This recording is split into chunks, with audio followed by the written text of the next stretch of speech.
Et si Steven Spielberg avait accepté de réaliser le tout premier opus de la mythique saga Harry Potter, à la place de Chris Columbus? Le grand réalisateur américain a révélé la raison qui l'a poussé à refuser de porter sur grands écrans le chef-d'œuvre de J.K. Rowling. Et si est déchirant. Steven Spielberg est un cinéaste qui fait véritablement briller sur grands écrans nos rêves d'enfants. De l'extraterrestre, à Indiana Jones, en passant par Jurassic Park, dont la saga est officiellement terminée, il a ouvert l'imaginaire de toute une génération. Et le réalisateur des Dents de la Mer et de West Side Story parvient toujours autant à émouvoir les salles obscures. Dans son dernier film semi-autobiographique, The Fabelmans, il se livre à une sincère analyse de son amour pour le cinéma, lui qui n'a jamais reculé devant rien pour atteindre la perfection dans son art. Seulement voilà. Saviez-vous que Steven Spielberg, l'un des plus grands réalisateurs de notre temps, aurait refusé de prendre les commandes de la réalisation du premier tome d'Harry Potter? Il aurait pu signer l'École des sorciers, à la place du cinéaste Chris Columbus, qui a réalisé, entre autres, Maman, j'ai raté l'avion. Et Madame Doubtfire. Pourquoi il a refusé de réaliser Harry Potter à l'École des sorciers? Alors pourquoi le réalisateur n'a-t-il pas voulu du film Harry Potter à l'École des sorciers, avec ses si talentueux acteurs britanniques? La réponse est toute simple.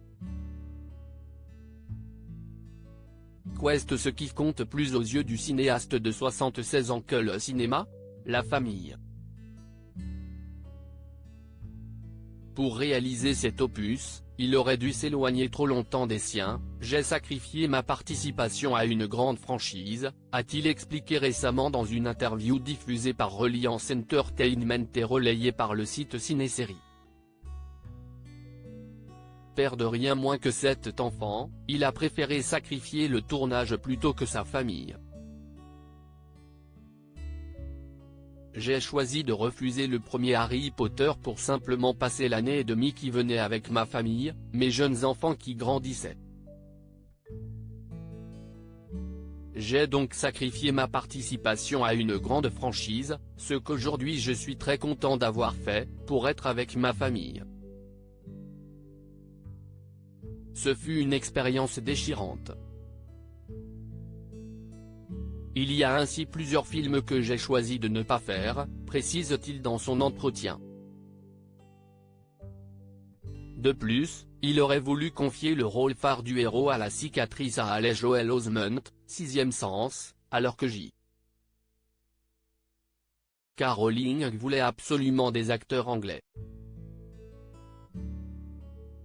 Pour ces deux raisons, CIST à Chris Columbus a été confié la réalisation, du premier et du second opus. Et il faut dire que ce sont les deux meilleurs.